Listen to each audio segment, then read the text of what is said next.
Assalamualaikum warahmatullahi wabarakatuh. Apa kabar semuanya? Salam Indonesia Ngarit. Ingin peternakan Anda, breeding Anda sukses, maka ada beberapa syarat yang wajib dipenuhi. Syarat apakah yang harus dipenuhi? Tonton videonya, saya akan ketemu sama ahlinya, Mas Deka Genan yang ada di Selawe Farm. Kita akan tanya-tanya syarat apakah yang harus dipenuhi agar bisa beternak domba dan sukses seperti ini. Agro TV berbagi sukses dari orang sukses. Mas Deka, siap. Syarat-syarat apakah yang harus diperhatikan dan dipenuhi ketika seseorang itu ingin sukses beternak domba, terutama beternak domba crossing? Ya, terima kasih teman-teman. Mudah-mudahan kita sharing berbagi ilmu ini juga bisa manfaat untuk semua teman-teman, terutama yang menonton channel Agro TV ini. Kalau memang teman-teman ingin sukses dalam berternak domba ini, yang pertama adalah seleksi, pilihlah calon indukan dan pejantan yang berkualitas. Indukan yang berkualitas itu ciri-cirinya 3. 1, secara postur. Dia memang tidak ada cacat. Kakinya ndak pincang, berdirinya tegak, kakinya ndak gini. Jadi dia kakinya tegak gitu. Jadi postur balung-balungannya itu dia kuat dan memang bagus. Sempurna gitu ya? Sempurna. Jangan gunakan betina yang ada cacatnya atau kakinya bengkok atau itu. Nah, terus yang kedua, pilih yang memang dia sehat. Sehat itu dalam arti kita bisa lihat dari binar mata, cerah. Oh, ini enggak cacingan. Terus badannya memang sudah sesuai BCS. BCS itu tingkat kegemukannya domba itu minimal di BCS 3 lah. Ya. Terus sebaiknya kita tahu misalnya track record dia dari peternakan ini pernah beranak 2. Oh gitu. Ah, dia punya genetik yang bagus kalau dia bisa beranak 2 itu. Boleh kita gunakan untuk bahan itu tadi. Itu seleksi untuk betina-betina unggul. Berarti rekomnya lebih baik beli di peternakan daripada di pasar? Iya, karena track record jelas. Misalnya datang ke Selawe Farm, beli betina, ini pernah beranak 2, ini sudah laktasi 1, kan jelas. Bapaknya, kakeknya ada. Wah, kakeknya yang awin ini juga jelas. Nah, jadi recordingnya dia juga jelas. Jadi pertama itulah dari pilih betina maupun pejantan yang berkualitas. Teman-teman. Kalau pejantannya? Nah, kalau pejantannya 1, dia memang pejantan yang produktif. Pilih yang memang bodinya panjang, badannya juga memang besar, dan dia nggak lesu untuk kawin. Dia semangat kawinnya tuh tinggi, pejantan tangguh. Jadi merespon betina birah itu dia cepat. Umur berapa, Mas? Kalau umur gunakan yang umur 1 tahun ke atas. Gitu jadi ya? 1,2 tahun gitu. Bisa 1,5. Itu sudah bagus untuk pemacem gitu. Nah, jadi kunci utama adalah siapkan betina dan pejantan yang memang bagus. Kalau kita memang pingin punya ada lebih, ada rezeki lebih, beli sekalian yang memang bagus. Gitu. Di Selawe Farm kita menyediakan ada F2, F1, baik dorper, awasi. Nanti kita rilis juga yang sufok kalau memang ada, bisa digunakan. Karena pertumbuhan bobot nanti akan berbeda, teman-teman. Dibandingkan bobotnya ini terutama berbeda dengan yang lokal. Usia 3 bulan sudah bisa 27 kilo, nah, gitu. Itu nanti teman-teman bisa lihat sendiri. Itu yang pertama. Pilih dulu bibit calon betina maupun yang pejantan yang berkualitas. Setelah itu kita siapkan kandang. Kandang ya. Siapkan kandang. Kandang ini syaratnya cuma 3, teman-teman. Domba itu nyaman, nggak kejepit. Yang kedua, kalau standarnya kita kita di per blok ini 4 meteran, 4 meter persegi ya. Itu bisa teman-teman tiru, bisa teman-teman gunakan untuk kandang untuk koloni. Jadi kandang ini minimal kita punya kandang untuk koloni. Koloni itu 20 betina akan dicampur dengan 1 pejantan. Di sini dia nanti kawin. Mas, apakah harus panggung seperti ini? Usahakan panggung. Gitu ya. Kalau teman-teman nggak kepingin panggung, bisa juga dengan menggunakan semi panggung. Artinya ada lahan tanah separuhnya ada panggung. Gitu. Karena panggung ini itu akan membantu dia untuk kondisi tetap kering. Tidurnya nyaman, enak. Tapi kalau kandang tanah dia tidur, ya kambing juga kotor, basah, misalnya dia pipis di situ. Jadi buat semi nggak apa-apa, tapi kalau mau dibuat panggung utuh juga nggak apa-apa. Ya. Kan kalau pakai panggung itu seringkali kecepit ya anaknya. Gimana? Nah, ukurannya berapa? Itu celah-celahnya. Untuk syaratnya, untuk panggung kandang yang baik itu teman-teman, memang dia nggak kejepit. Kalau nggak mau kejepit, buat renggangan spasinya itu gunakan 1,5 atau sampai 1,6 juga bisa. Senti ya. Senti, karena itu nanti pengaruhnya nanti di domba nggak kejepit. Jadi 1,6, 1,5 cm itu. Memungkinkan serindilnya jatuh. Ya, kalau untuk yang ada kandang cempe bisa dibuat 1,3. Oh gitu. Cuman untuk cempe loh ya, karena nanti kecil, nanti serintilnya dia nggak kejepit dan serintilnya jatuh. Tapi kalau untuk yang domba dewasa, buat yang 1,5 sampai 1,6 tadi. Tapi yang terpenting dari kandang itu setelah dia nyaman, sirkulasi udara. Nah itu ya. Sirkulasi udara pastikan nggak tertutup rapat. Pernah saya lihat satu kandang itu ditutup gedek rapat. Ben anget. Ben anget niatnya. Siang bukan anget, Iya, mateng. gitu. Berarti maksudnya kalau ada lubang-lubang separuh ini, Ya, ini itu untuk adalah sirkulasi udara. Amoniaknya bisa keluar, ketiup angin seperti itu. Iya. Berarti terus peralatan di kandang apa, Mas? Misalkan ada palung pakan, tempat pakan, tersedia juga tempat air minum yang ad libitum atau tersedia terus-menerus ad libitum. Jadi nggak terputus-putus. Non-stop ya? Non-stop. Ya. Terus tambahannya kandang kalau misalnya dirasa populasinya banyak dan mereka butuh sirkulasi tambahan, bisa ada kipas angin sesuai kemampuan masing-masing. Oh gitu. Kalau di Selawai Farm kan kita ada kipas angin untuk buang amoniak istilahnya gitu. Ya. Setelah ada betina jantan, setelah itu kandang sudah ada, adalah yang ketiga ini adalah perkawinan atau persilangan, harus dikawinkan. Dikawinkan ini bisa menggunakan satu pejantan 20 betina, itu standarnya.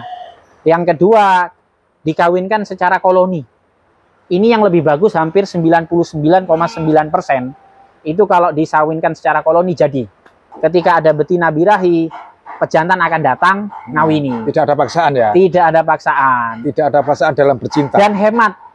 Ada kalau kita nyoba kawin IB, kawin suntik itu bayar loh teman-teman. Per sperma suntik itu, wah malah bayar. Tapi kalau gunakan sistem koloni, birahi kapanpun pejantan siap.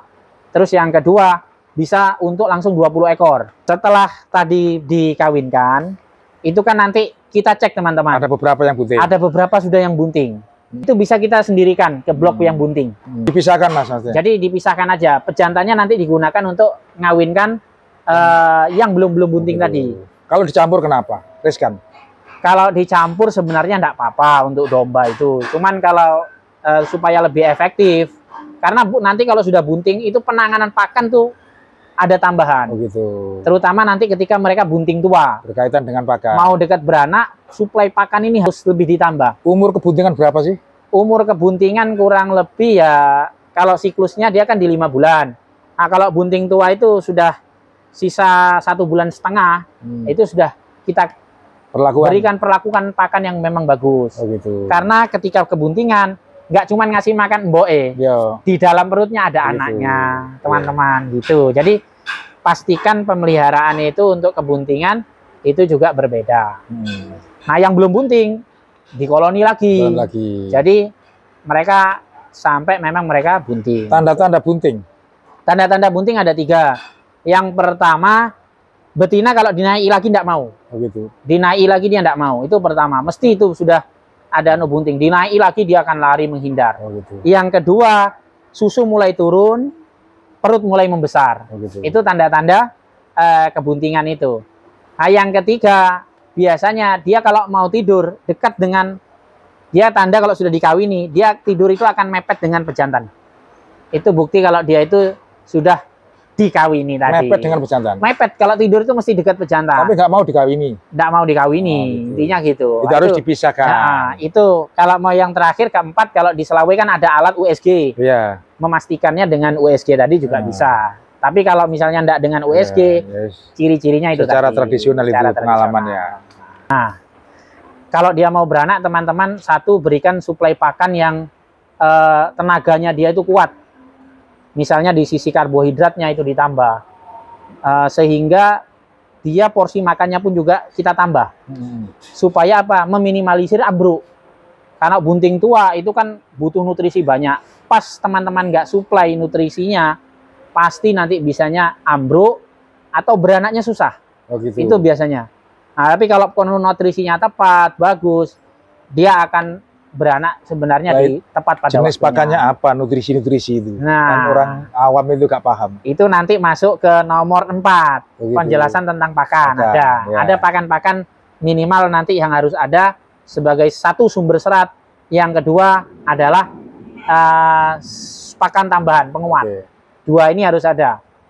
Bahasanya sekarang itu konsentrat. Nah, itu gini nanti Mas, ada. Dari koloni tadi itu kan kita belum bicara tentang pakan. Itu dikasih pakan apa yang masih belum bunting itu? Nah, untuk yang belum bunting diberikan pakan yang memang tinggi protein. Misalnya kita gunakan, kalau misalnya di teman-teman sini ada yang menggunakan konsentrat yang tinggi protein itu dari bahan sumber kedelainya yang banyak. Bikin sendiri? Bisa, buat sendiri bisa. Mau beli di pabrikan bisa. Biasanya yang proteinnya di angka 20-an ke atas. Itu sebelum, jadi 18 ke atas sebelum bunting ya. Sebelum bunting ya. Itu berarti yang angka segitu itu berarti kan beli ya, kita. Jadi dia kayak istilahnya tuh di flashing, diberikan pakan yang memang bagus. Ya. Terus selain itu kan kita beli. Nah, rumput dikasihkan enggak? Rumput sebagai sumber serat tetap diberi. Ya. Jadi jangan hanya konsentrat aja teman-teman, diberikan juga rumput. Biasanya gampang-gampangan gak bingung ya. Konsentratnya itu berapa persen yang beli, terus rumputnya berapa persen, kemudian misalkan ada limbah-limbah pertanian kayak apa namanya rendeng-rendeng kangkung, rendeng kedelai segala macam berapa persen. Nah, komposisi rumput bisa di 70%, 20%-nya pakan penguat, itu 10 pakan ya, jadi 70% itu teman-teman kalau ada sumber rumput serat, rumput pakcong, rumput odot, rumput-rumputan yang lain, atau ada yang menggunakan kulit kopi sebagai sumber serat, ini tetap dia sebagai sumber serat, komposisinya 70%. 70% ya. Terus berikan pakan yang namanya konsentrat tadi, yang tinggi protein. Ada yang peternak hari ini masih gunakan ampas tahu, boleh, ini tinggi protein. Ada yang menggunakan rambanan indigo vera, ini juga tinggi protein. Daun gamal bisa, ramban-rambanan juga boleh. Ada yang langsung membeli konsentrat, itu juga boleh. Itu digunakan sebagai komposisi di 20% sebagai pakan penguat. Ini harus ada teman-teman. Kalau nggak ada, akan biasanya satu, susah untuk bunting. Yang kedua, kalau beranak susah juga. Yang ketiga, biasanya ambruk. Kalau nggak ada pakan penguat itu. Itu tadi kan 70% rumput, hijauan. 10%-nya baru tambahan. Misalnya ada limbah apa yang bisa digunakan, limbah hasil pertanian ya teman-teman yang memang layak. Tumpi jagung gitu. Ada yang menggunakan tumpi, boleh. Ada yang ingin memberikan apa? Ini ada saya tuh limbah dari jagung, boleh. Itu tambahan tapi di 10% aja, jangan banyak-banyak teman-teman. Dedek pun ada yang pengen ngasih dedek juga boleh, pilih yang memang bagus. Dan pemberian jangan banyak. Kalau pemberian banyak, satu efek kadang kembung. Yang kedua, pemberian banyak dengan nutrisi yang rendah itu justru apa ya? Merusak rumen, merusak anunya rumen gitu loh. Kadar di rumen itu. Nah, itu tadi kan komposisi untuk proses perkawinan. Ya. Kalau sudah bunting kan laktasi, beranak. Nah, akhirnya dia sudah bunting, kan dia sudah oke. Dia beranak. Untuk beranak ini, satu perlakuannya dari sisi pakan, itu juga hampir-hampir sama. Cuman komposisi setelah habis melahirkan, itu diberikan banyak sumber yang sifatnya itu karbohidrat, atau untuk dia tenaga. Jadi, kalau di kandang itu boleh dia diberikan yang sifatnya sumber karbohidratnya tinggi, misalnya di jagung bisa, pohon, ketela pohon, ketela pohon itu juga bisa. Yang penting dikelola dengan aman, Pak ya. Itu syaratnya juga bisa. Ada juga yang menggunakan sumber rumput sebagai sumber seratnya, itu juga bisa. Tapi pemberiannya jangan lupa pakan-pakan yang tambahan untuk tenaga tadi itu diberikan lebih banyak. Itu. Yang banyak karbonnya ya. Nah, yang kedua yang sifatnya itu untuk susunya biar lancar. Usahakan tetap ada pemberian konsentrat tadi, yang memang proteinnya bisa lebih turun, tapi dia tetap menggunakan pakan penguat itu. Karena itu nanti untuk menstimulasi susu itu biar tetap banyak dimakan oleh anak tadi. Karena anak kan nyusu terus. Kalau konsentrat beli pabrikan itu berapa persennya tadi, ada P berapa, P berapa tadi? Nah, untuk proteinnya kalau untuk yang setelah kebuntingan ya, itu kita bisa pakai yang di 18-an. P18 ya? Protein 18. Dalam pemberian pakan itu teman-teman jangan hanya lihat protein, tapi lihat juga dia palatabilitasnya. Oh, apa itu? Palatabilitas itu tingkat dia kesukaannya. Oh gitu. Kadang ada protein tinggi, baunya apa, nggak enak ya. Palatabilitasnya nggak disukai ternak. Pakan ini nggak disukai ternak. Terus ada juga daya cerna, kemampuan daya cernanya itu. Nah, itu bahan-bahan itu akan pengaruh ke pakan nanti. Nah, nanti bisa dikupas lebih lanjut tentang spesialis kita tentang pakan ini. Luar biasa, Mas. Nanti ikuti terus channel Agro TV. Nanti pada video berikutnya ya teman-teman juga akan kita bahas secara mendetail tentang komposisi pakan untuk segala jenis umur atau kebutuhan tadi bunting dan lain-lain. Nah, setelah itu tadi bunting, jangan lupa anak tadi tetap usahakan nyusu ke induk. Sampai berapa tahun? Sebenarnya bagusnya dia sampai di 60 hari. 60 hari. 60 harian usahakan dia tetap dapat susu itu. Karena cempe menggunakan susu sebagai sumber utama pakan. ASI gitu ya. ASInya itu istilahnya. Mas Deka, menarik sekali bincang-bincang kita di kesempatan hari ini. Kita sambung pada video berikutnya. Jangan lupa teman-teman ya, tonton terus Agro TV karena video-video berikutnya banyak video edukasi dari Mas Deka Genon dari Slawi Farm. Assalamualaikum. Waalaikumsalam warahmatullahi wabarakatuh.